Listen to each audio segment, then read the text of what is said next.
अस्सलाम वालेकुम, welcome to आज पाकिस्तान। मैं हूँ सिद्रा इकबाल। कभी आपके साथ ऐसा होता है कि आप जागती आंखों से ख्वाब देखें, या जिसको हम कहते हैं जी लूसिड ड्रीमिंग, ऐसा ख्वाब जिसको आप देखते देखते सोच रहे हो कि मुझे ऐसा लग रहा है कि मैं कोई किताब पढ़ रही हूँ या कोई मूवी देख रही हूँ, और अगर आपको उस नींद से कोई बेदार करने के लिए आए तो आपका दिल चाहता है बस 5 मिनट रुक जाएँ, मैं अपने ख्वाब की एंडिंग तो ज़रा देख लूँ।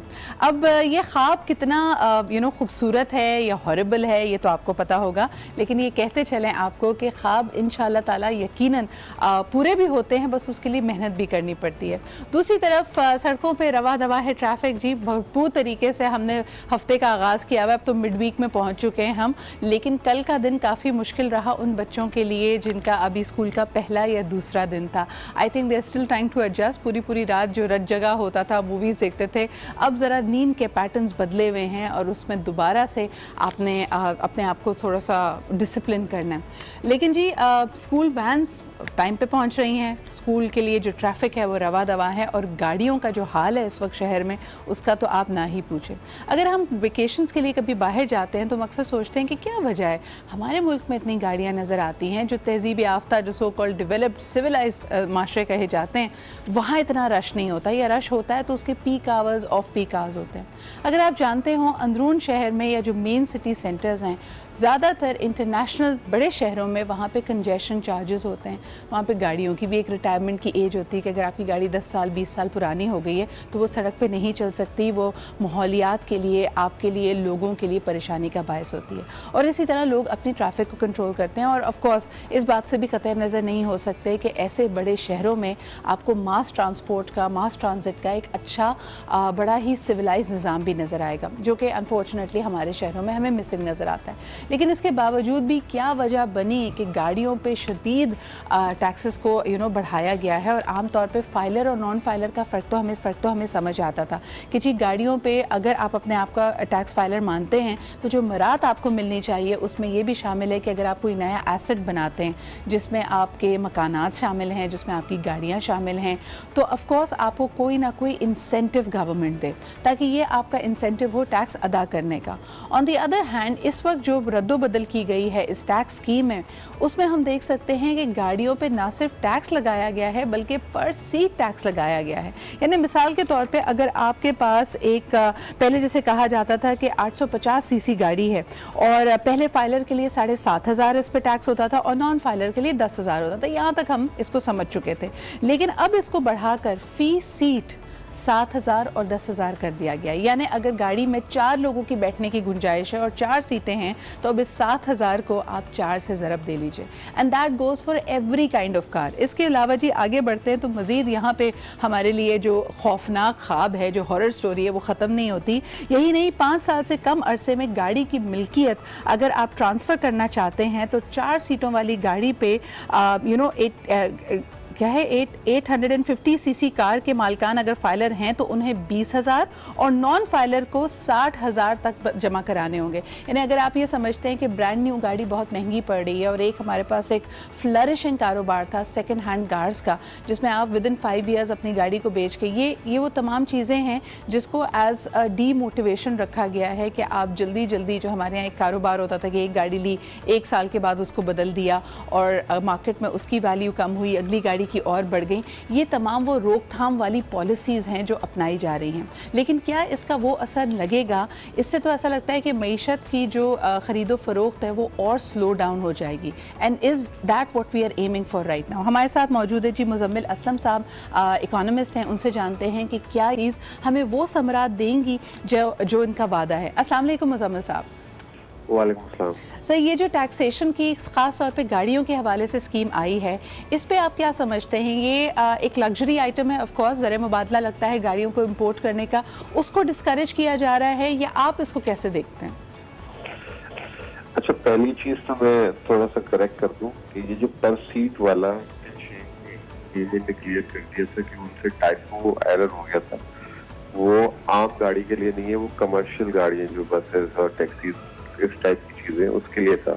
अच्छा। तो ये जो एक कल से तलवार लटकी हुई थी वो खत्म हो गई है, अब वो नहीं है, और इससे बहुत बड़ा रिलीफ मिला है, क्योंकि अगर ये पर सीट वाला फॉर्मूला अप्लाई हो जाता तो कम से कम 400% जो है टैरिफ हर चीज का बढ़ जाता। बिल्कुल। जैसे कि अगर कोई कम से कम भी गुंजाइश है, गाड़ी में 4 सीट्स की होती है, तो आपने बिल्कुल कहा कि 400% से इसको ज़र्ब दे दी जाए। जी जी जी जी। तो वो जो है छोटी सी एग्जांपल थी कि अगर एक होंडा सिविक गाड़ी पहले जो है 15-20 हजार की ट्रांसफर हो रही थी, वो भी 3 लाख तक चली गई थी, इस तरह की चीजें होती थी। सही। तो वो तो खत्म हो गया, कल लोगों ने सुख का सांस लिया।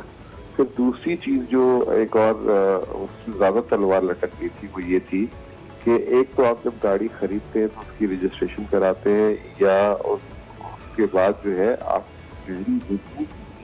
सालाना टैक्स के चार्जेस इसी तरीके से जैसे कि पर सीट के हिसाब से। मुज़म्मिल साहब, आपकी आवाज़ मुझे बहुत हल्की आ रही है, आपकी बात में समझने से कासिर हूँ, लेकिन एक बात मुझे थोड़ा समझाइएगा कि जो आपने पहले वजाहत की कि ये जो टैक्सेस पर सीट लागू हुए हैं ये कमर्शियल गाड़ियों पे हुए हैं, मुझे बताइए कि इसका बोझ भी तो आम आदमी पे पड़ेगा, क्योंकि जो पब्लिक ट्रांसपोर्ट इस्तेमाल करने वाला शख्स है वो आम आदमी है। जब फ्यूल की कीमत बढ़ती है तो उसके किराए बढ़ जाते हैं, और सबसे बढ़कर ये कि इस वक्त भी हम देखते हैं कि जो पब्लिक ट्रांसपोर्ट के लिए गाड़ियाँ हैं वो 10-10, 20-20 साल पुरानी हैं, जो कि इंसानी जान से वैसे ही खिलवाड़ है। अगर तो ये गवर्नमेंट इस तरह के टैक्सेस लागू करेगी तो नई कमर्शियल गाड़ियां मार्केट में नहीं आएंगी। हम वैसे भी जानते हैं वो बॉडी मेकर के पास जाता है, उसको रोजाना अपनी मर्जी से 2019 का मॉडल पेंट करवा के आ जाता है, जबकि वो गाड़ी 20 साल पुरानी होती है। तो ये तो मजीद डिस्करेजमेंट हुई उसके लिए।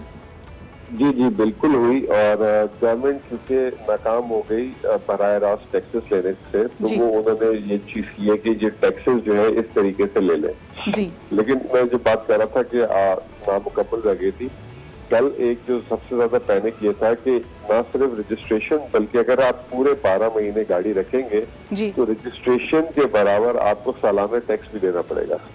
तो उससे तो किसी के घर में 2 गाड़ियां, किसी के घर में 4 गाड़ियां, तो वो भी पर सीट के हिसाब से, तो उससे और मजीद पैनिक फैल गया था। सही। तो उससे भी जो है क्लैरिफिकेशन उन्होंने दे दी कि नहीं, हमने नहीं किया। और फिर उसके बाद उन्होंने फाइनली ये कहा कि हमने सिर्फ जो नॉन फाइलर, जो नॉन कंप्लाइंट लोग थे जी, उनका जो है टैक्स डबल कर दिया है। और उसकी यानी कि अगर कोई मुज़म्मिल साहब थोड़ा सा इसकी मजीद वजाहत कीजिएगा। I'm सॉरी, आपकी पहले वाली बात नामुकम्मल रह गई थी, लेकिन मैं आगे बढ़ाना चाहती हूँ गुफ्तगू को। आपने कहा ये जो टैक्सेस लागू किए गए हैं ये कमर्शियल गाड़ियों पे किए गए हैं। What about luxury cars? आप अगर शहर में देखें इतनी सारी लैंड क्रूजर्स, वीगो, फॉर्च्यूनर्स गुजर रही हैं, यानी इन गाड़ियों की मालियत बगैर टैक्सेस की रद्दोबदल के बावजूद भी जो डॉलर में इस वक्त रेट चल रहा है तकरीबन 70 लाख से लेके 1 करोड़ तक की गाड़ियाँ हैं। लोगों ने कहा कि इसको हम लाइफस्टाइल बेस्ड क्यों नहीं करते? Why are we not applying taxes to the luxury car? इसमें तो इस वक्त जो नुकसान नजर आ रहा है वो सिर्फ और सिर्फ आम आदमी का है। देखिए, लग्जरी कार की मैं आपको एग्जांपल दे देता हूँ कि आपने लैंड क्रूजर का नाम लिया जी। लैंड क्रूजर गाड़ी जो है पीछे से 60 लाख की मिलती है और उस पर गवर्नमेंट ड्यूटी 1.5-2 करोड़ पे ले रही है। तो यानी कि एक चीज 60 लाख की, उसके ऊपर 3 गुना जो है टैक्सेस ले रही है, 2 करोड़ पे टैक्स। तो मतलब ये एक ऑलरेडी बहुत बड़ी पेनल्टी है, और जो लोग भर रहे हैं तो उस पे तो कोई सवाल नहीं रहता कि अब और मजीद कितना टैक्स लगाएंगे हम उन पे, ठीक है ना। तो ये तो बात खत्म हो गई।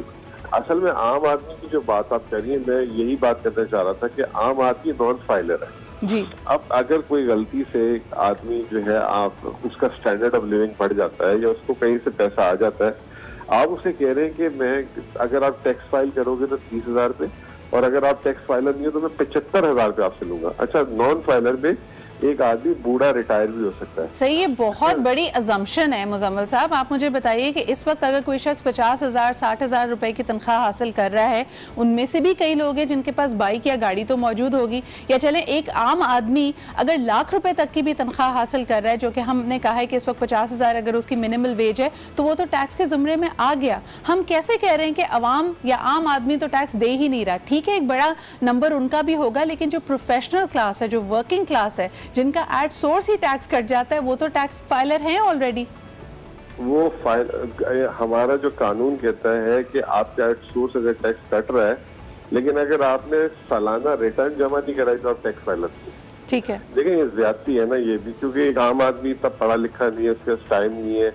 अगर वो कराची शहर में नहीं, अगर वो डेरा इस्माइल खान में रहता है, वो कैसे टैक्स फाइल भरेगा? दूसरा जो मेरा सबसे बड़ा ऑब्जेक्शन है वो ये है कि एक आदमी, उसने जिंदगी भर सर्विस की, 60 साल की उम्र में रिटायर हुआ, और वो 70-75 साल के, उसने पूरी जिंदगी टैक्स दिया। अब वो 75 साल की उम्र में उसकी इनकम नहीं है तो वो रिटर्न नहीं फाइल कर पाता और वो रहता भी गिलगित विलगित में। अब वो भी अगर कभी कल को गाड़ी तब्दील करेगा या गाड़ी नहीं लेगा या ट्रांसफर कराएगा, उसको नॉन फाइलर तस्वुर करके उससे 3 गुना टैक्स। नहीं मुजम्मिल साहब, वहाँ पे तो देखें हमारे यहाँ हेरा फेरी भी बहुत मौजूद है। अगर इस वक्त, मैंने कल भी इस पे बात की थी, रियल एस्टेट के हवाले से देखा जाए, वो ख़वातीन जो सीनियर सिटीजन हैं, मोहब्बत में नहीं, अपनी वालदा के नाम पे जो लोगों ने प्रॉपर्टीज़ और एसेट्स रखे हुए हैं, वो सिर्फ इसी चीज़ को फ़ायदा उठाते हुए कि जी वो बेवा हैं, वो विडो हैं, उनको टैक्स नहीं देने, सीनियर सिटीजन हैं, तो लोगों ने उसकी मद में भी पैसे रखे हुए हैं। सवाल मेरा यहाँ पर दूसरा है कि जो प्रोफेशनल सैलरीड क्लास है जिसका एट सोर्स टैक्स कट जाता है, ठीक है, वो नॉन फाइलर है तो वो अपना टैक्स क्लेम नहीं कर रहा, अगर वो फाइलर बन जाता है तो इससे ओवरऑल जो गवर्नमेंट की टैक्स की किटी है उसमें तो कोई इंक्रीमेंट नहीं आ रहा। ये टैक्स तो ऑलरेडी हुकूमत के पास जा ही रहा था, सिर्फ और सिर्फ इस शख्स को फाइलर का स्टेटस मिलता है। लेकिन उस फाइलर के स्टेटस पे भी मजीद उसको मरात मिलने के बजाय या उसको कोई इंसेंटिव मिलने के बजाय हम सिर्फ ये कह रहे हैं कि एडिशनल टैक्सेस में उसको जो अमाउंट पे करनी है वो कम है। दैट इज़ एन एडिशनल बोझ जो हम लोगों पे डाल रहे हैं और इसके बारे में बात होनी चाहिए। लेकिन बहुत बहुत शुक्रिया हमारे साथ मौजूद होने का, इस पे हम मजीद प्रोग्राम में आगे भी बात। जी जनाब, तो ये आम आदमी के लिए या वो शख्स जो फाइलर है या नॉन फाइलर है उसके लिए इंसेंटिव्स ख़त्म होते नज़र नहीं आ रहे। लेकिन शब्बर जैदी साहब ने कहा कि जो एमनेस्टी स्कीम या जो बेनामी अकाउंट्स को लोगों ने अपने नाम पर करना था, इसके बारे में बात करनी थी, उसमें आपको बताते चलें कि तकरीबन 95,000 लोगों ने इसमें एडिशन किया है और वो इस लिस्ट में अपने आप को मनवा के आए हैं। लेकिन जी इस वक्त मुझे नज़र ये आ रहा है कि मुख्तलिफ सेगमेंट्स, क्योंकि बहुत सारी ट्रेड्स इससे अफेक्ट हो रही हैं। आपको ये भी बताएं कि पाकिस्तान की जो सबसे बड़ी मोबाइल मार्केट तस्वुर की जाती है, सेल फोन्स की और स्मार्टफोन गैजेट्स की मैं बात कर रही हूँ, कराची में उनकी ट्रेडर्स एसोसिएशन ने भी अपने एहतजाज का, अपनी प्रोटेस्ट का अनाउंसमेंट किया है। उनसे भी बात करते हैं एक छोटे से ब्रेक के बाद।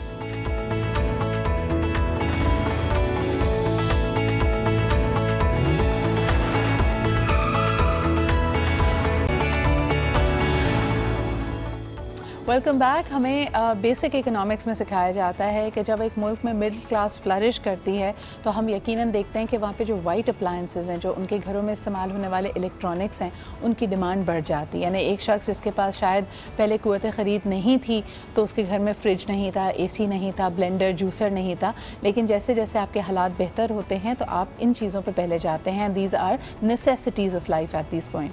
तो हम ये देखते हैं कि इलेक्ट्रॉनिक्स एक डायरेक्ट इंडिकेटर एक तरह से प्ले करती हैं कि इस वक्त आपकी मिडिल क्लास की सेहत या उनके हालात क्या हैं, उनकी क़ुव्वत ख़रीद क्या है। हम आपको जिस तरह ब्रेक पे जाने से पहले बता रहे थे कि पाकिस्तान की सबसे बड़ी इलेक्ट्रॉनिक मार्केट, कराची में जो इलेक्ट्रॉनिक मार्केट है, वो इस वक्त सरापा एहतजाज बनी हुई है। दे हैव सेवरल थिंग्स जिसके ख़िलाफ़ वो प्रोटेस्ट कर रहे हैं। उसमें एक जो बड़ी चीज़ है वो है यूज्ड मोबाइल के हवाले से। अगर आप मार्केट में जाएँ तो लोग ज़ाहिर सी बात है नया मोबाइल भी ख़रीदते हैं और यूज्ड या सेकेंड हैंड मोबाइल्स भी होते हैं, जिसको हुकूमती पॉलिसी इस वक्त डिस्करेज करना चाहती है।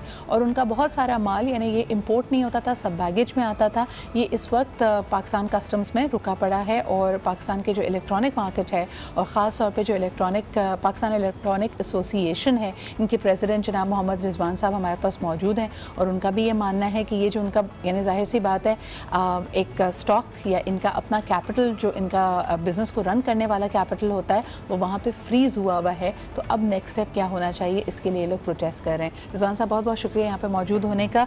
इस वक्त कोई गुफ्तगू, कोई नेगोशिएशन हो रही है? आप लोगों को कब कहा गया कि अब सेकेंड हैंड मोबाइल पाकिस्तान में, यानी इसको लाना मना है, ममनू है, डिस्करेज कर रहे हैं?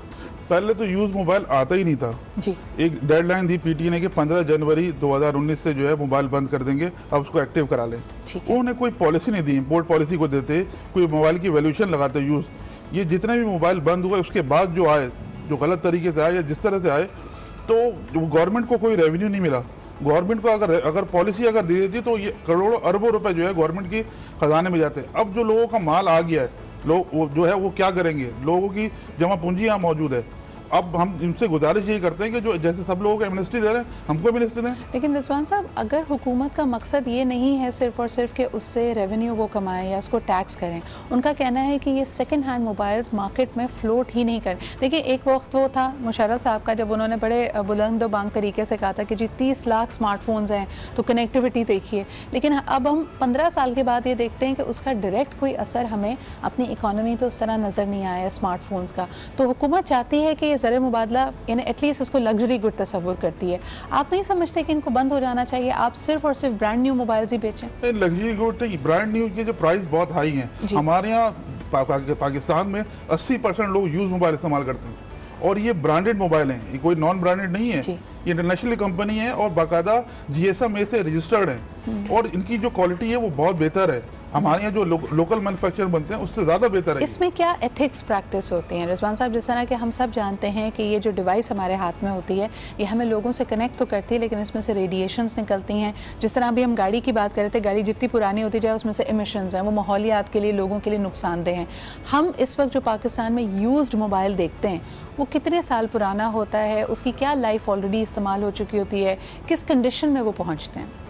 काफ़ी अच्छी कंडीशन में होते हैं वो। हमारे आपने देखा है कि बहुत सी जगह वहाँ बाहर या अमेरिका, यूरोप में वो इस्तेमाल करके दे देते हैं और वहाँ उसको वापस ले लिया जाता है। हम उस साइड की बात करते हैं, साल भर भी होता है उसमें, उसके प्राइस कम होते हैं, वो अच्छी प्राइस में मिलता है हमको। अच्छा, आपको यहाँ पे हमारे आम व्यूअर के लिए उसको थोड़ा सा एजुकेट करते चलें या आपको अवेयर करते चलें इस बारे में कि UK, US वगैरह में आपका जो कनेक्शन है, जो मोबाइल फ़ोन कनेक्शन है वो महंगा होता है और मोबाइल सेट सस्ता होता है। बल्कि यहाँ तक भी कहा जाता है एक रिश्ता या एक रिलेशनशिप मोबाइल फ़ोन कंपनी आपके साथ बनाने के लिए आपको एक पैकेज देती है जिसमें उनकी अपनी सर्विसेज की प्राइस कम होती है और उसी के अंदर आसान एक साथ पे आपको टेलीफोन सेट दिया जाता है। मिसाल के तौर पे आपने एक नया मोबाइल नंबर लिया तो उसी के साथ आपको फ़ोन मिल गया। फ़ोन आपने जितने अरसे उस पैकेज को या उस सर्विस को अवेल किया, वेल एंड गुड, वरना जब आपने साल 2 साल के बाद वो नंबर क्लोज़ करना चाहा या किसी और पैकेज पे आप मूव होने लगे तो आप वो मोबाइल फ़ोन ले जाके उस कंपनी को वापस कर लें।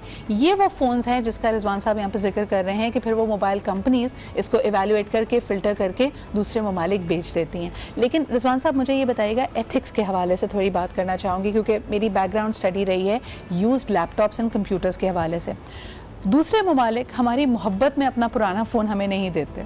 वो इसलिए हमें देते हैं क्योंकि उनके मुल्क में बहुत सख्त कवानीन हैं इस बात के कि जब ये मोबाइल सेट पुराना हो जाएगा तो ये माहौलियात पे क्या असर करेगा, इसको डंप कहाँ किया जाएगा, इसको हम इसको डिकम्पोज कैसे करेंगे। तो वो कहते हैं कि जी वो तमाम कवानीन से बचने के लिए हमने तो अपने मुल्क से निकाल के दूसरे मुल्क में भेज दिया। हमारे यहाँ अगर सारिफ इसको साल भर इस्तेमाल भी करता है, 2 साल इस्तेमाल भी करता है, तो ये गैजेट्स जो डंपस्टर बनता जा रहा है पाकिस्तान इनका, उसके बाद इसका क्या किया जाए? मैं आपको बताऊं, तो दुनिया में चेंजिंग होती है।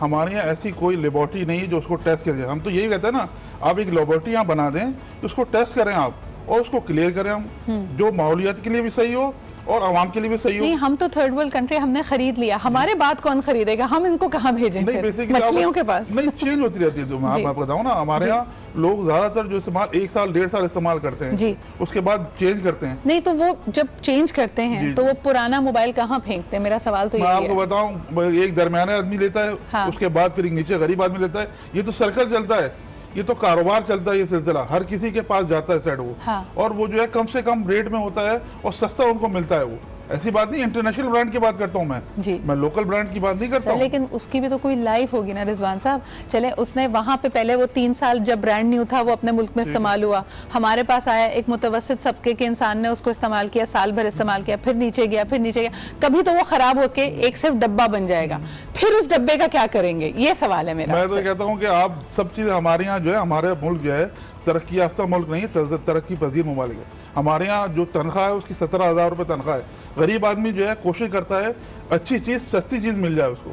तो हम लोग जो है बेसिकली जो है लोग ज़्यादातर लोग यूज इस्तेमाल करते हैं। लोग असल में ये हमें टेक्नोलॉजी, हमें उससे बिल्कुल आपसे मैं वो नहीं कर रही, बल्कि टेक्नोलॉजी तो जैसे सस्ती, पहले अगर हम कहते थे कि स्मार्टफोन सिर्फ 40,000 से अबव की प्राइस पे, अब आपको सस्ता लो क्वालिटी के भी मिलते हैं। एक लो क्वालिटी का ब्रांड न्यू फ़ोन या फिर एक बहुत अच्छी मालियत का फ़ोन जो कि 10 साल इस्तेमाल हो चुका है या 4 साल इस्तेमाल हो सकता है, शायद आपका यूज़र एक्सपीरियंस यानी जो सारे इस्तेमाल करने वाला उसका एक्सपीरियंस एक जैसा ही हो। इसमें भी आवाज़ थोड़ी सी ची ची करके आ रही है, उसमें भी आएगी। मेरा कहने का मकसद है जब हमारे फ़ोन पुराने हो जाते हैं, मेरे घर में खुद 10 सेट पड़े हुए हैं क्योंकि उसमें कभी कभार आपका डेटा होता है, आप कहते हैं मैं किसी को देना नहीं चाहता। ये पुराने फ़ोन्स का हम जो कब्रिस्तान बना रहे हैं, ये किधर जाएगा? पुराने फ़ोन के इसमें आप जो है उसको जो चीज़ें हैं काफ़ी उसमें चीज़ें आप इस्तेमाल कर सकते हैं। बहुत सी जैसे LCD है उसको इस्तेमाल कर सकते हैं। आपने नया मोबाइल लिया, उसके अगर टूट गए मोबाइल तो उसको एडजस्ट कर सकते हैं। उसमें और भी जो है इक्विपमेंट है उसको आप इस्तेमाल, अगर कोई इंडस्ट्री लगाए जो डंप होता है वो भी आप जो है कचरा भी आपको इस्तेमाल कर सकते हैं। क्यों नहीं कर सकते आप एक इंडस्ट्री लगा दें? क्योंकि इसकी प्राइस बहुत ज़्यादा है रिजवान साहब, वरना ये काम वो तरक्की याफ्ता ममालिक कर चुके होते हैं जिनके यहाँ से यूज फोन हमारे यहाँ आता है। इसकी कॉस्ट बहुत ज़्यादा है जहाँ हम आम इंडस्ट्री नहीं लगा पा रहे हैं। और फिर आपको बताते चलें कि जो लैपटॉप होता है जिसमें से हम ये कह रहे हैं, अभी बात की जा रही है कि जो इंपॉर्टेंट चीज़ें हैं उसका एक तरह से पोस्टमार्टम करके उसको निकाल लिया जाता है। मैंने खुद अपनी आंखों से देखा है, ये मर्क्यूरी लेडन चीज़ें होती हैं जो इंसानी सेहत के लिए बहुत नुकसानदेह हैं, और एक आम आदमी बैठ के उसको खोल रहा होता है और उसके बाद उसके बेचारे के सेहत पे क्या असरात पड़ेंगे तो 5 साल के बाद 6 साल के बाद उसको पता चलेगा। खैर, हमारे पास एक छोटी सी रिपोर्ट भी है जिसमें हमने ये मोबाइल के सारिफ के हवाले से और जो मोबाइल इंडस्ट्री है उसके बारे में बात की है। आइए उसको आपको एक नज़र दिखाते हैं।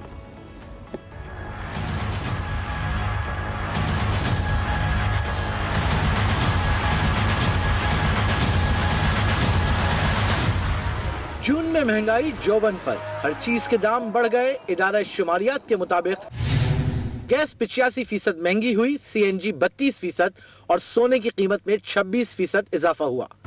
प्याज 72, लहसुन 64 और दाल 43% महंगी हो गई।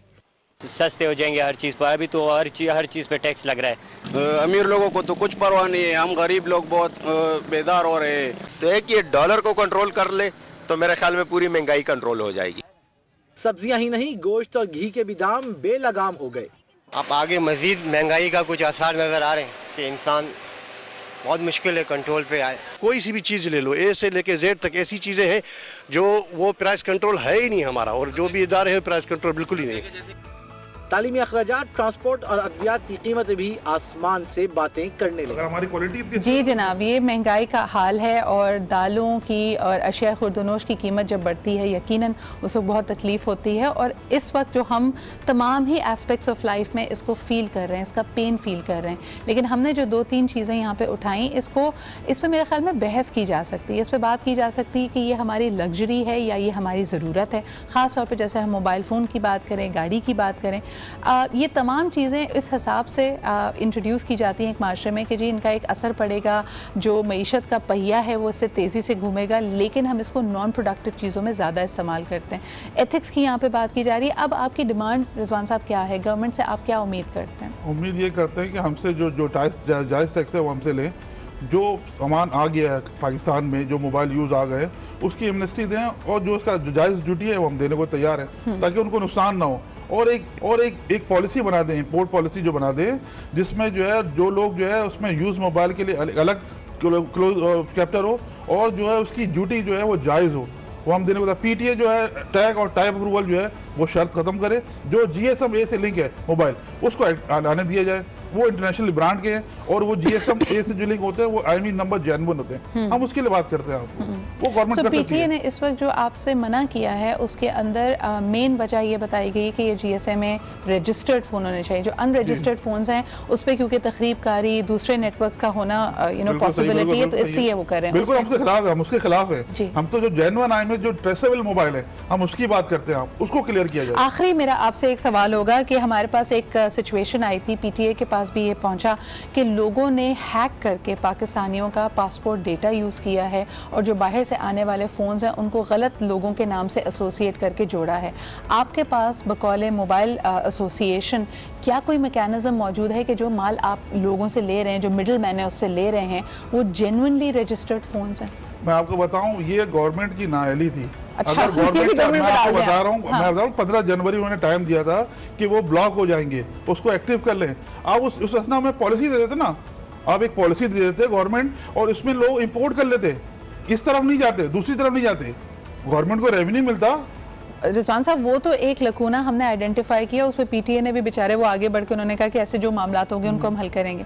मेरा कहना का मतलब ये है कि जो ये गलत कामों के थ्रू मोबाइल मार्केट में आ रहा है, आपके पास क्योंकि ट्रेडर्स मौजूद हैं या इवेंचुअली आपकी दुकानों पे ये माल ने आना होता है, क्या आपके पास कोई मैकेनिज़्म है, कोई छानबीन का तरीका है कि जो मोबाइल सेट आपके पास आ रहा है वो सही तरह से रजिस्टर्ड है, या आप कोई भी माल उठा लेते हैं? नहीं, ऐसा नहीं होता, ऐसी नहीं बात होता, पता चलता है। मैं आपको बताता हूँ, उस तरफ जाए ना आदमी ना, ऐसी पॉलिसी पॉलिसी बना दें कि उस तरफ जाए ना आदमी। हम जो है सीधे चले गए जो गलत काम है, ये तो वही वाली बात है ना। मार्केट में जाली दवाइयां भी मौजूद हैं। जो केमिस्ट के पास मैं जाती हूँ वो मेरे भरोसे का केमिस्ट होता है, मैं उसको कहती हूँ कि इसके पास से मुझे जाली दवाई नहीं मिलेगी। तो इसी तरह अगर मैं आपकी दुकान पे आऊँ तो मैं एक्सपेक्ट करूंगी कि आपके पास जो मोबाइल फोन होगा वो सही तरह से रजिस्टर्ड है, कल को मैं किसी मसले में ना पड़ जाऊं।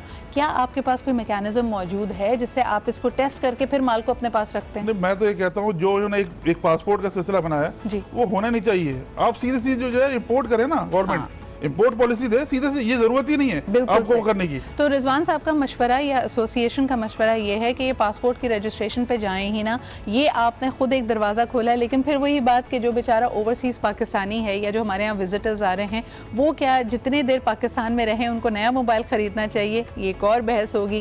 कोई और वक्त हुआ तो हम इसको ज़रूर एक्सप्लोर करेंगे, but I hope that the government page heat के आपके जो मसाइल हैं उनको हल किया जाए। बहुत बहुत शुक्रिया रिजवान साहब यहाँ मौजूद होने का। ब्रेक की तरफ हम बढ़ते हैं, वापस आएंगे, मज़ीद गुफ्तगू करेंगे। हमारे साथ रहिए और देखते रहिए आज पाकिस्तान।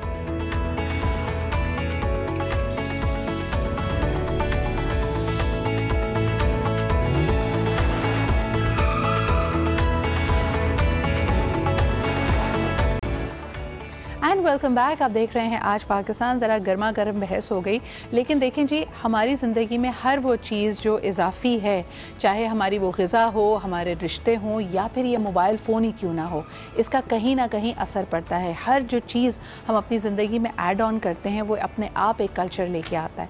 तभी तो हम कहते हैं कि आज से 10 साल पहले का या 20 साल पहले का माशरा बिल्कुल मुख्तलिफ था।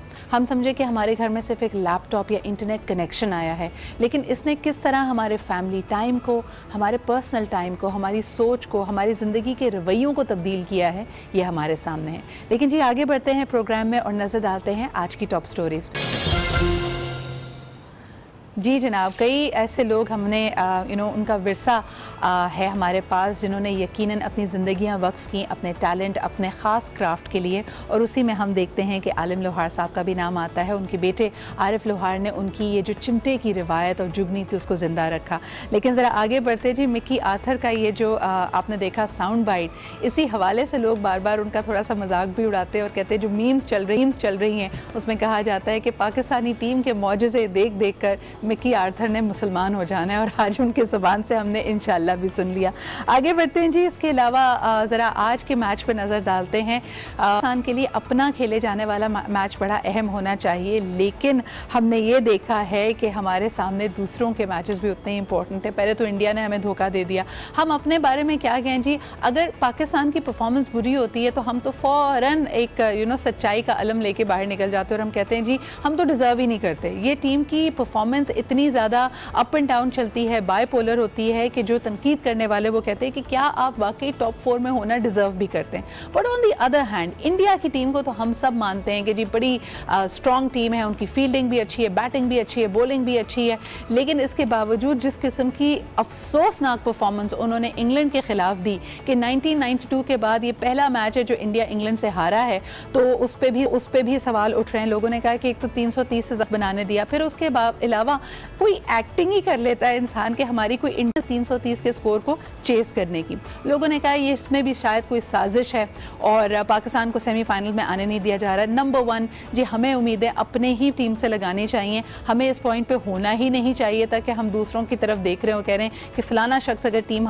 वो टीम हार जाए, ये मैच में ये हो जाए तो हमारा चांस बनता है। हमें पूरा इन्हिसार अपनी परफॉर्मेंस पे करना चाहिए था, लेकिन इस वक्त ये मैच तैयारी कर रहे हैं और हमने उनसे फ़ौरन उनको लाइन पे लिया और उनसे पूछ रहे हैं कि इस वक्त सूरत हाल क्या है। अस्सलाम वालेकुम जावेद साहब, मेरे ख्याल में सुबह का ही वक्त है, आपके पास भी अलग सुबह का वक्त है। बल्कि मुझे ये बताइएगा कि आज का मैच वहाँ पे क्या इस वक्त जोशो खरोश है, लोगों की क्या उम्मीदें हैं, कितने लोग, अब जाहिर सी बात है एक तो होम टीम पे, होम ग्राउंड पे खेल रही है इंग्लैंड की टीम, तो लोगों की जो सपोर्ट होगी वो तो इंग्लैंड के साथ ही होगी। जैसा कि आपको मालूम है कि कल यहाँ पर जो है मैच हुआ है भारत और बांग्लादेश के दरमियान, और भारत वो मैच जीत के जो है अब सेमीफाइनल में जगह बना चुका है। बांग्लादेश की टीम अब सेमीफाइनल की दौर से बाहर हो चुकी है, लेकिन पाकिस्तान, न्यूजीलैंड और इंग्लैंड के अभी इम्कानात रोशन हैं, यानी पाकिस्तान इस इवेंट में अभी ज़िंदा है। और अगर जैसे आज मैच होना है चिस्टरले स्ट्रीट में इंग्लैंड और न्यूजीलैंड के दरमियान, अगर इंग्लैंड की टीम ये मैच हारती है तो पाकिस्तान के लिए इम्कानात काफ़ी रोशन होंगे। न्यूजीलैंड सेमीफाइनल में जगह बना लेगी मैच जीतकर, और पाकिस्तान जो है अपना मैच लाजमी तौर पे 5 जुलाई को लॉर्ड बांग्लादेश के ख़िलाफ़ जीते, तभी वो फिर आगे जगह बना सकेगा। बहुत बहुत शुक्रिया जावेद साहब हमें ये सब आगाह करने का, और यकीनन मुझे बताइए कि अगर इंग्लैंड हार जाता है न्यूजीलैंड से तो उसके बाद पॉइंट्स बोर्ड पे क्या सूरत हाल बनेगी। उसके बाद भी हमारे लिए बांग्लादेश से मैच जीतना तो ज़रूरी है, लेकिन बाकी टीमों का क्या हाल होगा उस वक्त। अगर ये इंग्लैंड और न्यूजीलैंड के मैच में आज न्यूजीलैंड की टीम हार जाती है और इंग्लैंड की टीम जीतती है तो फिर भी पाकिस्तान के इम्कानात रोशन रहेंगे कि न्यूजीलैंड का जो पॉइंट तो बराबर होगा पाकिस्तान से 11, और पाकिस्तान बांग्लादेश को हरा के 11 पॉइंट अपने मुकम्मल कर लेगी। लेकिन पाकिस्तान को रन रेट कितना रिक्वायर होगा ये न्यूजीलैंड के मैच के बाद पता चल पाएगा कि पाकिस्तान को कितने, अगर पहली बैटिंग करता है कितनी जल्दी ज़्यादा स्कोर देना पड़ेगा और कितने रन से जीतना पड़ेगा, और अगर दूसरी बैटिंग करता है तो फिर देखना पड़ेगा कि पाकिस्तान कितने। बहुत बहुत शुक्रिया जावेद साहब, मैंने आपको कहा था पहले भी मैंने दी थी कि ऐसा लगता है वो आइंस्टाइन की तरह हम बैठ के बोर्ड को देख रहे होते थे और हम सोच रहे हैं कि किस तरह हमारा चांस बने। लेकिन जी बहरहाल आज का मैच और कल का मैच पाकिस्तान टीम के लिए क्रिकेट वर्ल्ड कप 2019 में बहुत अहम, सो देखते हैं कि आगे क्या बनता है। लेकिन इस वक्त एक छोटा सा break, will be right back, हमारे साथ रहिए, we have a very interesting discussion today.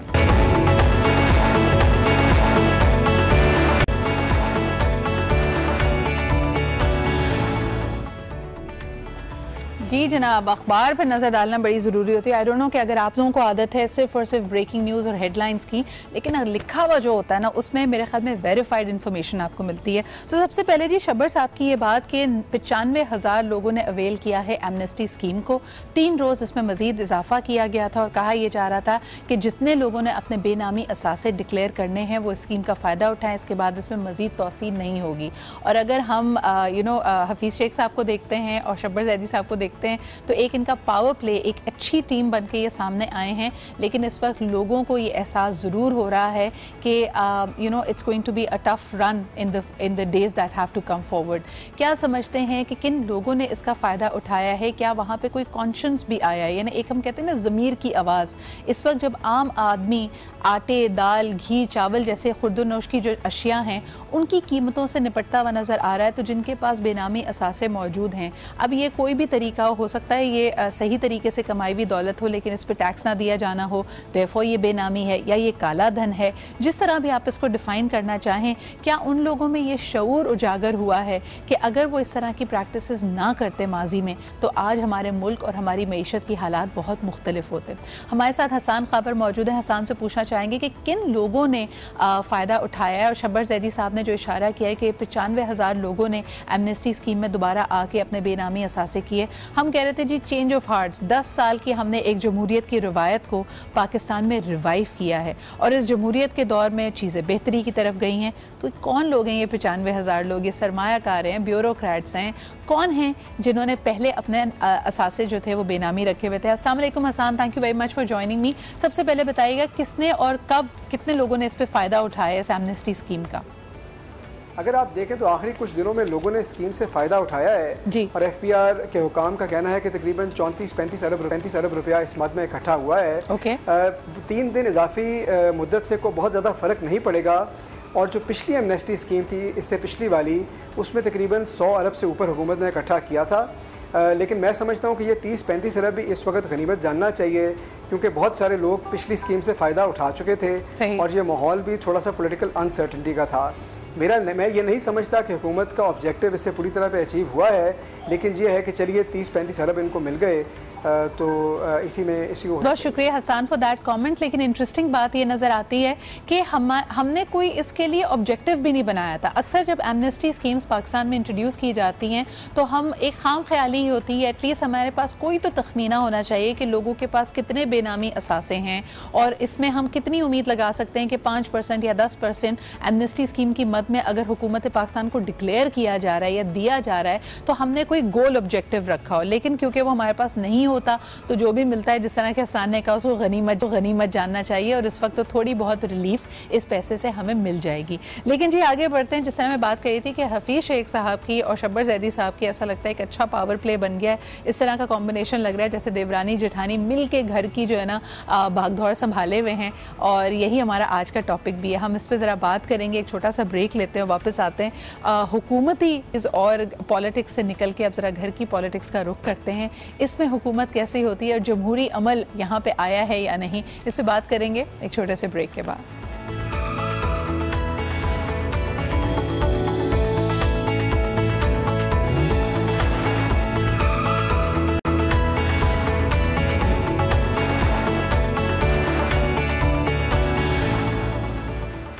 Welcome back. आप देख रहे हैं आज पाकिस्तान, और हमने अब तक तकरीबन तमाम ही रिश्तों को एक्सप्लोर किया है कि इनकी अपनी अपनी जगह अहमियत क्या होती है, इम्पैक्ट क्या पड़ता है। जैसे ज़िंदगी आगे बढ़ती है, आप नए अदवार से गुजरते हैं, नए रिश्ते आप बनाते हैं, जिसमें ज़ाहिर सी बात है अगर आपकी शादी हुई है तो सिर्फ आपके हस्बैंड के साथ ही नहीं, उनके जो मौजूदा रिश्ते हैं, उनकी फ़ैमिली है, उनकी एक्सटेंडेड फैमिली है, उनके साथ भी आपका एक नाता बनता है। अक्सर औकात हमारे लिए काफ़ी बोझ सा बन जाता है कि सबको खुश रखना कैसे पॉसिबल हो, तो आप हमेशा कोई ऐसा बंदा ढूंढ रहे होते हैं अपने नए एनवायरनमेंट में जिससे आपकी थोड़ी सी हम आहंगी हो, जो आपकी बात समझे, और शायद जैसे हम अक्सर कहते हैं दुश्मन का दुश्मन दोस्त होता है, तो आपके और उसके मोटिव्स एक जैसे हों। तो जो लड़कियां जिनकी शादी होकर एक नए घर में जाती हैं और अगर जॉइंट फैमिली सिस्टम में रह रही हैं, वो दुश्मन का दुश्मन जो दोस्त है वो अक्सर उनको अपनी देवरानी या फिर जेठानी के रूप में मिल जाता है। क्योंकि अगर दोनों को ही लगता है कि जी सास के मिजाज को समझना थोड़ा मुश्किल है या इस नए एनवायरनमेंट में हम कैसे एडजस्ट हों, तो एक दूसरे में वो अच्छी सहेलियां ढूंढ लेती हैं। आज इसी रिश्ते के हवाले से बात करते हैं। आप भी हमें कॉल करके बताएं कि इसमें क्या नोक झोंक होती है, क्या ये नोक झोंक हल्की फुल्की है या कभी कभार जंग की सूरत हाल भी इख्तियार कर लेती है। हमारे साथ जो इस पैनल पे यानी इस मौजू पे बात करने के लिए दोस्त मेरे मौजूद हैं, आप इनसे बखूबी वाकिफ़ हैं और बड़ी अच्छी ऑब्जर्वेशन इनकी होती है पाकिस्तानी माशरे और पाकिस्तानी हाउस होल्ड की। हमारे साथ मौजूद हैं सलमा ज़फ़र एंड हिना आमिर। अस्सलाम वालेकुम। वालेकुम अस्सलाम। क्या हाल चाल है आपके? अल्लाह का शुक्र है, और बड़ा ही मजेदार टॉपिक है। जितनी देर आप बात करी थी उतनी देर मैं अपनी पूरी जिंदगी में करके देख रही थी। आप सारी अपनी देवरानी से जहाँ जहाँ आपकी लड़ाई। वैसे आपकी देवरानी है जेठानी? मेरे पास जेठानियाँ, सारी जेठानियाँ। अच्छा, तो मैं सबसे छोटी हूँ। आप तो बुली हुई होंगी फिर शुरू में? नहीं, मुझे जेठानी शुरू में। मैं एक बात तो बोलूँगी इस तवस्सुत से कि टीम का काम करते हैं देवरानी जेठानी दोनों, अगर टीम अप कर लेना तो उन्हें कोई हरा नहीं सकता। और वो घर को बहुत अच्छे से संभालते हैं, बल्कि ये कि अपने उस घर की और उस खानदान की शनाख्त बन जाती है। ये वो बैट्समैन की जोड़ी है जो दोनों सेंचुरी मार सकते हैं और दोनों एक दूसरे, क्योंकि देखिए कमियां हर एक के अंदर है, खूबियां हर एक के अंदर है, ठीक है। तो जहाँ हमारे में कमी होती है वो अपनी खूबी से ढाक लेती हैं, जहाँ उनमें कमी होती है हम अपनी खूबी। ये तो बड़ा आप आइडियल सिचुएशन बता रही है। नहीं, लेकिन ये लड़ाइयाँ भी बड़ी है। वही ना, सेंस ऑफ कंपटीशन अगर आ जाए, जैसे हम बचपन में कहते थे कि कजन से कंपटीशन होता है, बहनों से होता है, तो ये तो रिश्ता भी ऐसा है कि जिसमें अगर कंपेयर कर दिया तो ऑटोमेटिकली आप कहते हैं कि अच्छा उसकी ड्रेसिंग, उसका खाना, उसका रख रखाव, और जिसकी एंट्री पहले हुई भी हो तो उसने अपनी पोजीशन बनाई है, चाहे वो देवरानी है या वो जेठानी जो पहले शादी होके ब्याह के वहाँ आई हुई है। वो अपनी पोजीशन नहीं छोड़ती, नहीं छोड़ती, वो बिल्कुल वो साफ वाला किरदार अदा करती है कि मेरा होल्ड ना चला जाए कहीं भी। और वो इवन ये कि अपने आप को बहुत स्ट्रेच भी कर रही होती हैं अपनी हेल्थ के इश्यूज के हिसाब से, अपने टाइम के, अपने बच्चों को भी सफर कर, बट वो अपनी जगह नहीं छोड़ेंगी। अच्छा, ये इसमें ना सबसे ज्यादा इंपॉर्टेंट जो जिन चीजों पे नोकझोंक होती है वहां से शुरुआत करते हैं। एक तो हमने जैसे कहा कि एक की एंट्री जरूर घर में पहले हुई है तो उसने थोड़ा घर को बेहतर समझ लिया, उसके रिश्ते हैं, वो बड़ी सेटल्ड फील कर रही थी। अब एक और आ गया है कैरेक्टर घर के अंदर जो उसकी उस जगह को चैलेंज कर रहा है। आमतौर पे किन चीज़ों पे लड़ाई होती है? अगर आप किचन में काम के डिवीजन की बात करें, अगर तो दोनों घर में रहती हैं, या फिर फैमिली स्टार्ट करने पे एक हमारे यहाँ अनफॉर्चुनेटली माशरे में प्रेशर है, जैसी शादी होती है उसके बाद हम कहते हैं कि अच्छा जी अब बेबी कब, तो हम फैमिली वाइज, अगर एक के बच्चे हैं दूसरे के नहीं है, ये एक बड़ा सेंस ऑफ कॉम्पिटिशन। फिर मेल चाइल्ड पे कि इसके बेटे हैं तो दूसरे के बेटे नहीं है वहाँ पे। फिर अगर दोनों में से कोई एक वर्किंग वुमन है तो फिर एक कंपैरिजन शुरू हो जाता है कि वक्त को, फैमिली को, घर को, किचन को कौन ज़्यादा वक्त दे रही है, और दूसरी के फिर कंपैरिजन्स आ जाते हैं। तो है ना, सबसे पहले अगर शुरुआत करें कि जो पहला एंट्रेंट है घर में, उसकी सास के साथ भी एक इक्वेशन है, उसका मिजाज लोग समझ चुके हैं, आने वाली को क्या करना चाहिए? देखिए आने वाली को तो ये है कि अपने ऊपर बहुत ज़्यादा डिपेंड करता है मेरे ख्याल में, जो मेरा पर्सनल एक्सपीरियंस है, क्योंकि एक तो मतलब आपके इन लॉज पे भी डिपेंड करता है कि वो कैसे हैं, पढ़े लिखे होने चाहिए, प्रोफेशनल्स होने चाहिए। अगर आप उनके घर गए तो हर चीज़ मेंटेन रहती है। अब जैसे मेरा रिश्ता है, मैं देवरानी भी हूँ और जेठानी भी हूँ, ठीक है, मैं बीच में हूँ, तो मेरे लिए मतलब मेरी रिसेंटली देवर की शादी हुई और मतलब एक लड़की हम लेके आए, जिस तरह मेरे साथ हुआ था कि मतलब बहुत सपोर्ट किया। मेरी जो बड़ी जेठानी हुई। आपने सबसे पहली एडवाइस अपनी देवरानी को क्या दी? ये वाली से बच के रहना, फलाने की चाय कभी नहीं खराब होनी चाहिए। अच्छा, हमारा ये भी अच्छा है कि हम लोग सेपरेट हैं। अच्छा, ये भी सबसे है कि बहुत ज्यादा मतलब एक है जो फादर का घर है, हम वहाँ जाते हैं, इकट्ठा होते हैं, ईद पे जाते हैं, कोई शादी हो, कोई फंक्शन हो, नंदे हैं, सब मिल जाते हैं हम लोग। वैसे हम लोग अपने अपने लाइफ में बहुत बिजी हैं, क्योंकि हर कोई प्रोफेशनल उसमें है, कोई एजुकेशन में है। अब जैसे मैं डिजाइनर हूँ, मैं अपनी लाइफ में बिजी हूँ, मेरे माशाल्लाह 3 बच्चे हैं, तो मैं उनके साथ बिजी हूँ। लेकिन कभी भी मेरे ससुराल में मतलब ये नहीं हुआ कि अब मेरे 2 बेटे थे पहले और मेरी जेठानी की 2 बेटियां हैं, अब उनका एक बेटा हो गया, मेरी एक बेटी हो गई। मतलब कभी भी हमारे यहाँ ये फील नहीं करवाया गया कि बेटा है और ये बेटी है। तो हमारे यहाँ मुझे जो फील होता है, लड़कियों को ज्यादा सपोर्ट किया जाता है, पढ़ा लिखा माशरा, और अगर आपका ससुराल बहुत ज्यादा इम्पोर्टेंट है तो ये बहुत ज्यादा इम्पोर्टेंट। सलमा क्या कहेंगी? लेकिन बात तो अक्सर घरानों में वहां से शुरू होती है ना, फलानी देवरानी इतना लाई थी, तुम क्या लाई? ये बात अभी बिल्कुल शुरू से बात करते हैं ना जरा, तो क्या किया जाए? ये बात बिल्कुल सही है, और उसमें आपको किसी की सपोर्ट नहीं मिल रही होती। बिकॉज जिस टाइम एक दफ़ा सास ने ये बात कह दी या जेठानी ने ये बात कह दी, ये मैं ब्लेंडर लाई थी, वो मेरे वाला ब्लेंडर पकड़ाना, जैसे मैंने एक दफा सुना, वो मेरे वाला कुकर देना, आज दावत है, मेरे वाला डिनर सेट निकाल। अब मैं यूं करके देख रही हूँ तो मुझे थोड़ी देर तो बर्दाश्त है, और मेरे जैसा बंदा था तो वो हर बात को हंसी में टालने वाला। देवरानी या जेठानी का जहेज वाला सेट निकाल लो तो दिल करता है कि बस आप बगैर होंठ लगाए चाय ये आपका चैलेंज होता है कि अब आपने उसको खराब, और अगर गलती से आपके बच्चे से कोई सॉसर या छोटी प्लेट टूट गई, फिर तो वो एक ऐसी चीज है जो जिंदगी भर आप भूल नहीं सकते। अच्छा, वैसे मैंने इसका बड़ा फायदा उठाया, क्योंकि मेरे से कांच बहुत टूटता था और पहले मेरी सास ने कहना कि हाँ जी मेरे वाला, उनका एक डिनर सेट था, मतलब अंदाजा लगाए शहीद किए सबसे पहली ईद पे उन्हीं का डिनर सेट, मतलब वो कुछ बोल ना सकी। लेकिन उसके बाद जो मेरी क्लास हुई वो देखने वाली थी। अच्छा, इस पे भी लड़ाई हुई कि मतलब मैंने ट्रॉली खींची और उसका टायर निकल गया और वो निकल गया सारा डिनर सेट, उसमें से चंद चीजें टूट गई, तो अम्मी यूं बस कुछ ना कैसी कि मैं नई दुल्हन थी और ऊपर से इस बात पे मेरी जेठानी को ये भी प्रॉब्लम थी, इसे कुछ नहीं कहा गया। हाँ, ये मुझसे होता तो तौबा, ये ना देखा जाता कि कौन आया कौन। वैसे आप ये इस पे एक मीम भी मैंने पढ़ी थी सलमा, लोग कहते हैं अगर घर में कांच या ग्लास टूटने की आवाज आए और बिल्कुल खामोशी हो तो समझ लो अम्मी से टूटा है किसी ना किसी की शामत जरूर आनी होती है। लेकिन सलमा ये भी बताइएगा कि अच्छा, जो नॉर्मल कॉमन फिनोमेनाज है ना, अब अक्सर अगर वर्किंग वुमेन है, उनकी शादियाँ होती हैं प्रॉबली मिड-20s में व्हाटएवर, जो पहले जिसकी शादी हुई थी, एक पॉइंट ऑफ कंपैरिजन हमेशा ये भी बनता है कि किस एज में शादी हुई थी। वो जिसकी यंग एज में शादी होती है वो जिंदगी भर नन्ही बनी रही थी। मैं बच्ची थी, मुझे तो पता ही नहीं था, है ना। मेरी बहुत जल्दी शादी हुई थी और आप वो बच्ची थी?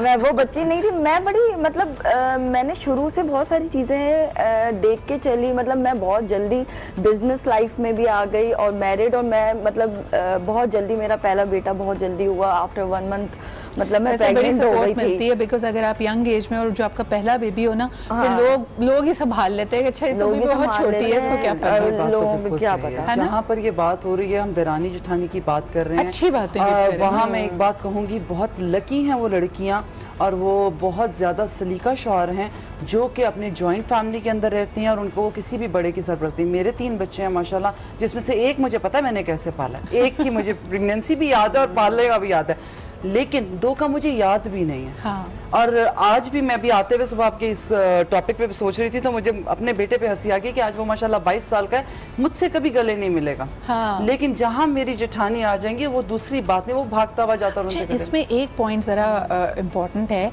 कि हम जो रिश्तों को रिश्तों के नाम से जब नहीं पुकारते, यानी अक्सर होता है घरानों में देखा गया, दादी इंसिस्ट करती है मुझे बड़ी अम्मी बोलो, देवरानी होती है वो कहते हैं छोटी अम्मी बोलो, तो जो एक्चुअल अम्मी होती है ना उसको बड़ा गुस्सा चढ़ रहा होता है कि बच्चा मेरा है है ये 15 मायों को क्यों आवाजें दे रहा है। तो इस पे क्या कहेंगी सलमा? ये बात बिल्कुल सही है। और जो रिश्ते हैं ना, अगर आप उन्हें पुकारते हैं उनमें बड़ी मिठास है, सही, उसमें एक बड़ा मान का रिश्ता है। लेकिन जहाँ हम ये सोचते हैं कि मेरी जेठानी मेरे साथ बहुत अच्छी हो जाए, मैं आज ससुराल आई हूँ तो मुझे सब बहुत पैम्पर करे, बहुत, लेकिन वहाँ आपको इज्जत और मान देना पड़ता है, उन पे यकीन रखना पड़ता है। लेकिन आज मुआशरे की जो कंडीशंस हैं, जो हसद की हालात हैं, आप अंधा यकीन पे नहीं कर सकते। अच्छा, और ये ना कंपैरिजन भी आ जाता है। अगर आप एक ही घर में रह रहे हैं by default, joint family system के जहाँ प्रोज हैं कॉन्स हैं एक्सपेंडिचर पे, और आज जिस तरह हम पूरा ही शो हमने इस बात पे किया कि महंगाई बहुत बढ़ गई है, घर के खर्चे में किसका क्या कंट्रीब्यूशन है, इस पे बात ज़रूर होती है। इवेंचुअली किचन की जो कंट्रीब्यूशन है या फिर यूटिलिटीज़ के जो बिल हैं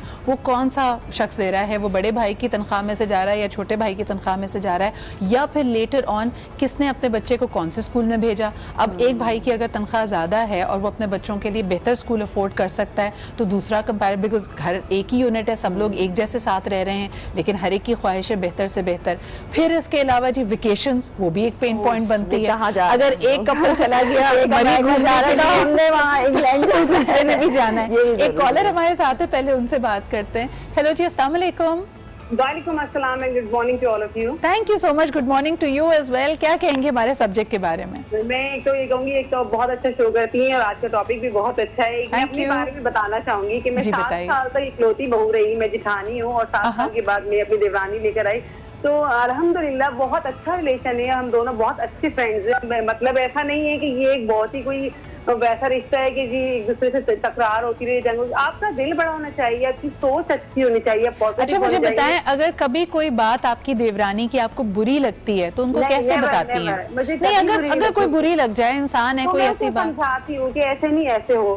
आप अगर उससे भी बात करेंगी तो वो यही कहेगी कि मैंने भी उसकी बहुत हेल्प आउट की है और उसने भी मुझे बहुत कुछ समझाया है। तो हम एक दूसरे से बहुत डिस्कस करते हैं कि वो कहती है ऐसा है ऐसा, तो एक दूसरे को बताते हैं, समझाते हैं। और ऐसा नहीं है कि बड़ी बहू होती है तो वो सोचती है कि अगर देवरानी को ये फैसिलिटीज मिली, मुझे इतना अच्छा लगता है कि मुझे जो मुझे नहीं मिली वो मेरी देवरानी को सहूलतें मिली, बहुत अच्छी बात है। और थोड़ा सा लीवे भी देती हैं। आप बिल्कुल सही कह रही हैं कि जेठानी वो अच्छी वाली सास भी बन जाती है कभी कभार के। जी, अगर आपकी सास ने आप पे सख्ती की हो मिसाल के तौर पे, तो फिर आप कहते हैं कि नहीं नहीं, अभी ये न्यूली मैरिड कपल है, इनको थोड़ा सा लीवे दे दो, तुम लोग घूमने चले जाओ, कवर भी कर लेते हैं। Thank you for calling. है ना, आपके साथ ऐसा हुआ? आपको जेठानी ने फेवर किया हो? हाँ, मेरा माशाल्लाह बहुत। और मैं यहाँ पे कराची में थी भी नहीं, मैं लाहौर गई थी शादी के बाद, और बिल्कुल लाइफ मेरी डिफरेंट हो गई, क्योंकि मुझे सबने कहा ओ हो कराची वाले तो भाई एडजस्ट नहीं हो सकते। मतलब लोग आपको इतना माइंड आपका वो कर देते हैं कि नहीं नहीं, वहाँ पे तो कहीं पे भी चले जाओ, कराची वाले कहीं एडजस्ट नहीं हो सकते। लेकिन मैंने तो अपना माहौल बनाया, क्योंकि मेरे पेरेंट्स ने जो मुझे सिखाया,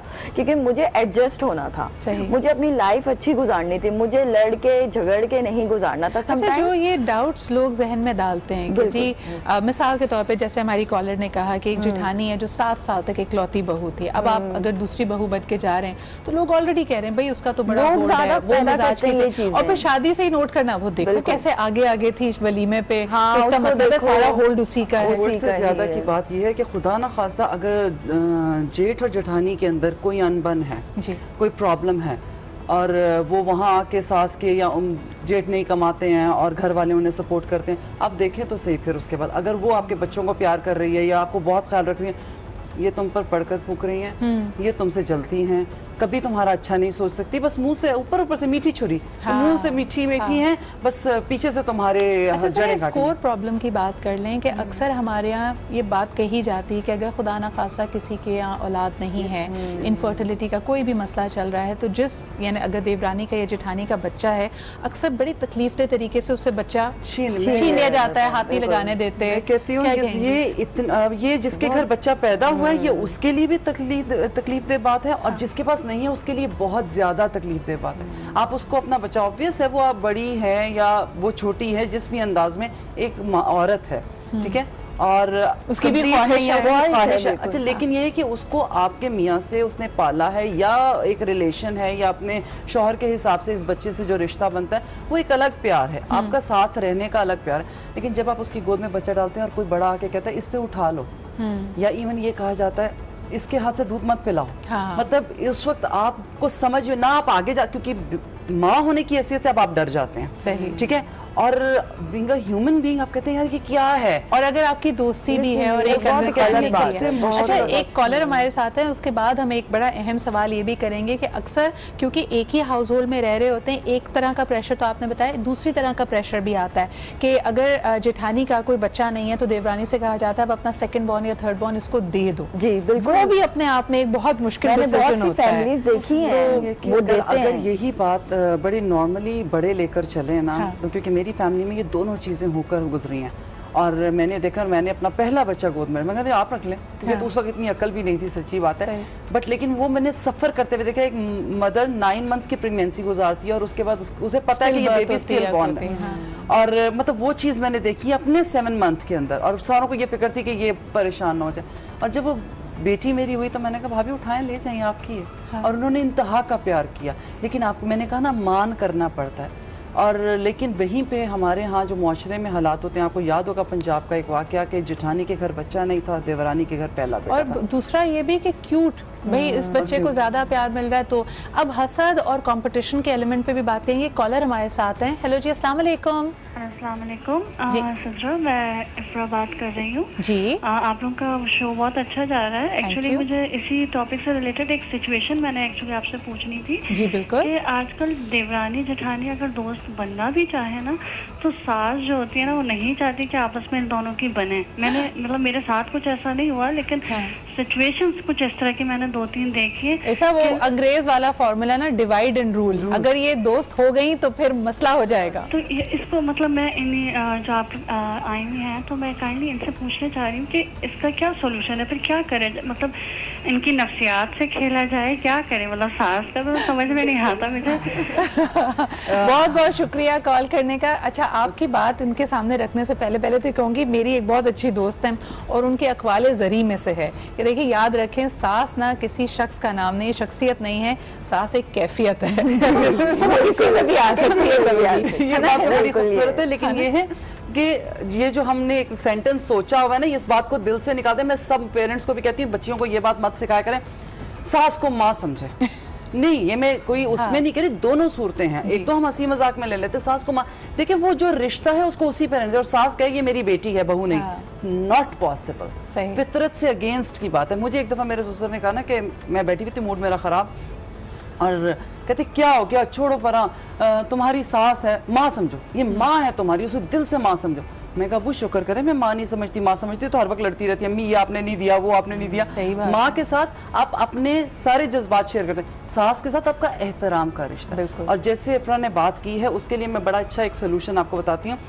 मैंने ये फैमिली देखी है, माँ की कोशिश ये थी कि बहन भाई आपस में ना मिले, नंद भाभी आपस में ना मिले, दरानी जेठानी आपस में ना मिले, किसी सूरत सब कोई ना मिले, मैं एक सूरज हूँ और सब मेरे इर्द गिर्द घूमते रहे, और जो मिले मुझसे मिले। हाँ। तो जिस वक्त मैंने ये चीज़ नोटिस की, और मैंने सिर्फ एक इतनी सी बात की कि मैं जो छोटी वाली है वो इन्वॉल्व हो जाए बहुत ज़्यादा, वो उनके पेपर वर्क के अंदर अकाउंट्स एंड एवरीथिंग उसमें बहुत इन्वॉल्व है, लेकिन लिए दिए।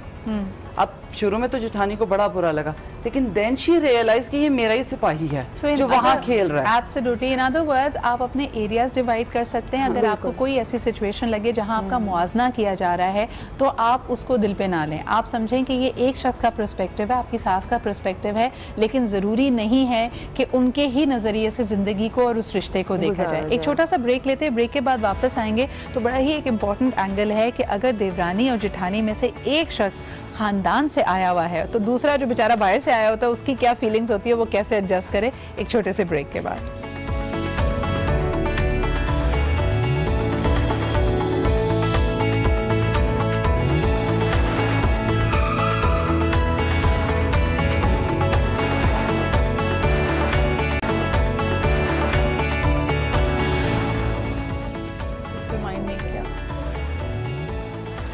Welcome back. हम बात कर रहे हैं जी देवरानी जेठानी की, हमारे दिल की आवाज़, और आप कहेंगे क्या क्या फैमिली पॉलिटिक्स से रिलेटेड इश्यूज सिद्रा लेके आ रही है इसमें। लेकिन अब हम बात करना चाहेंगे कि अगर दो बहुएं हैं एक ख़ानदान में और उस एक का फैमिली से ही ताल्लुक़ है, एक आउटसाइड द फैमिली आई है, उसके बाद क्या डायनामिक्स होते हैं? क्या आने वाली इस बात से घबरा रही होती है कि भाई ये तो रिश्तेदार है, इसका तो ज़्यादा होल्ड है, या अगर कोई बाहर वाली पहले आई हुई है और फिर ख़ानदान वाली ने आना है, फिर क्या होगा सलमा जी? और अगर एक अगर आपकी बहू सास के ख़ानदान की है, वो सास की भी चाहती है, और उसके अलावा ये कि दूसरी का कहीं कोई चांस नहीं। और अगर मजेदारी हो जाए कि एक मियाँ के ख़ानदान से और एक आपके सास के ख़ानदान से, वो सास उन्हीं में बिजी रहेगी, दोनों को अलग करती है। लेकिन अगर खाली मियाँ के ख़ानदान से है तो फिर आपकी चांदी है। क्यों कि वो मियाँ उसको थोड़ा मतलब ससुर आपके उसे थोड़ा सा सपोर्ट करेंगे। सास के ससुराल से अगर बहू आई है तो आपका फायदा है, अगर सास के मैके से आई है तो आपका नुकसान ही। आपको जगह खुद बनानी है। हाँ। ये भी बहुत ज्यादा पॉइंट करता है। मैं अपने मतलब दूर के रिलेटिव हैं मेरे जो अभी इन लॉज कहने जो है, लेकिन मैंने क्या किया था, अपनी जगह खुद बनाई थी। लेकिन आप मुझे बताएं, ये मैं इसको बड़े अवामी अंदाज में कहूँ, ये जगह बनानी जो है ये स्लम एरिया की तरह, कच्ची आबादी की तरह बनानी है या बुलडोजर के साथ बनानी है? ये बताइए। नहीं, आप सबके साथ म्यूचुअल अंडरस्टैंडिंग रखे, भले वो नंद हो, देवर हो, जेठ हो, आप अपनी देखें, अपनी इज्जत, आप अपनी चीजें आप बताते हैं आप किस फैमिली से बिलोंग करते हैं। अच्छा, ग्रूमिंग के बारे में क्या कहेंगे? हमारे यहाँ लोगों को पसंद होता है कि घर में सादा साफ सुथरी खवातीन हो, लेकिन अगर एक को उनमें से ज्यादा बनने संवरने का शौक है तो इसको भी बड़ा प्ले ऑफ किया जाता है कि एक तो जी अपना नेल्स का, आईब्रोज का, हर चीज का बड़ा ख्याल रखती है, दूसरी बेचारी जरा सिंपल सी है। इस पे बात करते हैं जी। एक कॉलर हमारे साथ है, उनके भी कमेंट सुन लेते हैं। हेलो जी, अस्सलाम वालेकुम। वालेकुम सलाम जी, राशिद मलिक बोल रहा हूँ कराची से। जी राशिद साहब, क्या कहेंगे आज? ठीक मैं बिल्कुल ठीक ठाक, आप बताइए। अच्छा, ये टॉपिक आपका बड़ा जबरदस्त इसलिए लग रहा है कि हालांकि ये आम सा होना चाहिए लेकिन अभी यूनिक बन गया है। क्योंकि अच्छा मैं अपना एक थोड़ा सी बात करता हूँ कि हमारी जो दादी थी वो हमारे वालिद साहब के बचपन में उनकी डेथ हो गई। अच्छा। लेकिन हमारी ज्वाइंट फैमिली थी, उसके जब ईदें आती थी तो इतना मजा आता था, हम लोग इकट्ठे रहा करते थे। लेकिन मेरी वालदा उनकी जो जेठानी थी उनकी ऐसे इज्जत करती थी जैसे सास की इज्जत करते हैं या उससे डरते हैं। राशिद साहब, कभी एक दूसरे की कोई छेड़ बनाते थे? क्योंकि एक हमारी खास भाभी हैं, वो हमेशा जब कोफ्ते बनाती हैं तो जरा छोटे साइज के बनाती हैं, तो हमने उनकी चिड़ी ये बना दी कि अब कोफ्ते अगर छोटे हैं तो उन्होंने बनाए होंगे। आपके यहाँ ऐसा कुछ होता है? बिल्कुल, ये थोड़ा सेंस ऑफ ह्यूमर में आ जाता है। वो बड़ा अच्छा ज्वाइंट फैमिली हो तो ये बातें हों और ये चुटकुलियां, ये सारे गपशप करने में बड़ा ईदों में या कभी इकट्ठे हो तो बड़ा मजा आता है। लेकिन मुझे एक बड़ा ताज्जुब लगता है कि खास तौर पे जो जैसे आप बाहर कहीं जाएं तो जब औरतें किसी भी दफ्तर में जाती तो वो एक दूसरे के साथ फैमिलियर हो जाती बड़ी जल्दी से, या किसी और मुल्क की हो तो वो भी कोई इवन के बाहर के मुल्क में भी जाए तो वो सिर्फ इस वजह से कि जी हम औरतें हैं, ये एक वननेस शो करती हैं। लेकिन वही जो दो सहेलियां हों या अजीज हों, अगर वो किसी रिश्ते में की ऐसे जैसे देवरानी या जेठानी बनती हैं तो फिर वो उनकी आपस में लड़ाई झगड़े, वो हालांकि क्लोज होने से ये डेवलप होना चाहिए रिलेशन। उसमें आप नहीं समझते कि कोई साजिश भी कर रहा होता है इनको लड़वाने की? हाँ, लेकिन ये थोड़ा सा अकल से काम लेना चाहिए, इनको प्यार मोहब्बत से आपस में रहना चाहिए। मतलब थोड़ा सा ये अगर वही एक दूसरे से अगर रिलेशन अच्छा बनाए तो वही घर जन्नत बन जाएगा। तो लेकिन ये चीजें जब जितना क्लोज होती है उतना रिलेशन खराब हो जाता है। बल्कि सही जी, बहुत बहुत शुक्रिया राशिद साहब कॉल करने का। थोड़ा सा बोर भी हो जाते हैं ना कि एक ही रूटीन चल रही है, अच्छे मैंने कोई कप ही तोड़, मैंने अपनी सास किसी की लिपस्टिक ही गायब, अच्छा आइडिया, उसका दुपट्टा और बगैर पूछे कपड़े पहन लो और उस पर चाय गिरा दो। सास और बहू की लड़ाई हो रही है, देवरानी जेठानी की, तो हमारे घर में उन दिनों काफी अमन था। तो मैं थोड़े दिनों सोचती रही, थोड़ी देर मैंने एक दिन कहा, मैं क्या बात है, मसला क्या है? कोई मिर्च मसाला नहीं, कोई तू मैं नहीं, कुछ नहीं। तो बस फिर वहां से जो स्टोरी शुरू, लेकिन ये इन्होंने बात की है ना कि जब हम कोलीग्स होते हैं, बर्दाश्त ज्यादा अच्छे होते हैं, तो और जब हम रिश्ते में बनते हैं, ये तो हर रिश्ते के अंदर आपस की बात है कि किसी की बहुत अच्छी दोस्त हो तो वो कभी अपना देवर या अपना जेठ ऑफर नहीं करती, कहती है कि दोस्ती अपनी जगह, रिश्तेदारी में नहीं बतानी चाहिए। अच्छा, आखिरी जो हम बात कर रहे थे कि एक को अगर बनने संवरने का, अपने आप को जरा ग्रूम्ड अप रखने का ज्यादा शौक हो तो क्या कंपैरिजन होता है? सास ही पहले कहती है भाई वो तो कितनी अच्छी है, सिर्फ मुंह पे बेसन लगा के खुश हो जाती है, तुमने 2-2 घंटे पार्लर जाना होता है, क्या उस वक्त क्या किया जाए? जो साथ रह रही होती है ना, क्योंकि वो उनके अंडर में होती हैं, जो जॉइंट फैमिली के अंदर साथ में रह रही हैं और जो बच्चियां अलग रह रही हैं वो अलग, उनके पास फ्रीडम होता है। यही वो चीज़ है जो हर वक्त इरिटेट करती रहती है। क्या जी, जो साथ रह रही है वो शादी होती है, उनसे अपने सास और ससुर के हिसाब से तैयार होना पड़ता है, उनकी तैयारियों, इवन ये कि कलर, एक और चीज़ दूंगी, वो मेरे ही हिस्से में आई थी, मैंने कभी बाल नहीं खोले थे, बहुत लंबे बाल थे, मैं चोटी बांधती थी, मेरी माँ को चोटी पसंद है, हमने कभी जूड़ा नहीं किया था, लेकिन मेरी सास को जूड़ा पसंद है। अच्छा, इन चीजों में बड़ा होता है, सारी चीजें सास को क्या पसंद है, सास को बाल बंधे हुए पसंद है, या आपके ससुराल में सबने नोज पियर्सिंग कराई हुई है, इस तरह की चीजों में नेल पॉलिश, एक और चीज है nail polish, sorry nail polish नहीं लगानी, आपने नेल पॉलिश नहीं लगानी, आपके लंबे नाखून हैं, इस तरह की चीजों पे अक्सर आपको सीखना चाहिए। अगर दूसरा नहीं कर रहा तो आप उससे जरा सीख लें, क्योंकि देखें जो बाहर के लोग होते हैं फिर वो देखते हैं। अब जैसे कि मेरे अब देवर की रिसेंटली शादी हुई तो लोग मतलब इस तरह देख रहे थे कि यार ये कितनी प्रोफेशनल है, मतलब ये बच्चे भी इसके देखो सारे ड्रेसिंग किस तरह, मेरी बेटी है तो मैंने अपनी तरह उसका ड्रेस डिजाइन किया, तो बेटे हैं तो मैंने हस्बैंड की तरह उनको वो करवाया। अच्छा, आने वाली जो नया एंट्रेंट होता है इस केस में, चाहे वो जेठानी हो या देवरानी हो, वो ये भी देखे कि दूसरी बहू की शायद पोजीशनिंग ऑलरेडी एस्टैब्लिश्ड है, या वो खुश लिबास है, खुश मिजाज है, या ज्यादा सलीके वाली है, खाना अच्छा बनाती है, उसके कोई ना कोई उसकी आइडेंटिटी होगी। जहां आप उस आइडेंटिटी को चैलेंज करें, यानी आप और चीजों में कम्पीट कर लें, अपना अपना एरिया बांट लें, लेकिन जहां आपने समझा कि भाई इसके खाने से ज्यादा मेरे खाने की तारीफ हो, that's where the problem actually begins, जहां आप दूसरे को इनसिक्योर करते हैं। आखिरी 2-3 मिनट रह गए तो एक सवाल और ले लेते हैं। वर्किंग वुमन, अगर एक वर्किंग वुमन हो और दूसरी हाउस होल्ड संभाल रही हो, घर में होम मेकर हो, तो कंपैरिजन बड़ा तकलीफ दे होता है, बहुत ज्यादा तकलीफ दे होता है। उसमें जो घर में है उसे लगता है मेरी जिंदगी डेड है, मैं सिर्फ काम करने के लिए आई हूँ, मैं नौकर हूँ। हालांकि जो दूसरी है वो अपना घर भी देखे, बच्चे भी देखे, सारा काम भी करे, वो अपने टाइम को मैनेज करती हैं, लेकिन उनका उठना बैठना, उनकी डेली रूटीन डिफरेंट है। वो बाहर जाती हैं और बाहर से आती हैं, ऑब्वियस बंदा बाहर जाता है तो थोड़ा सा,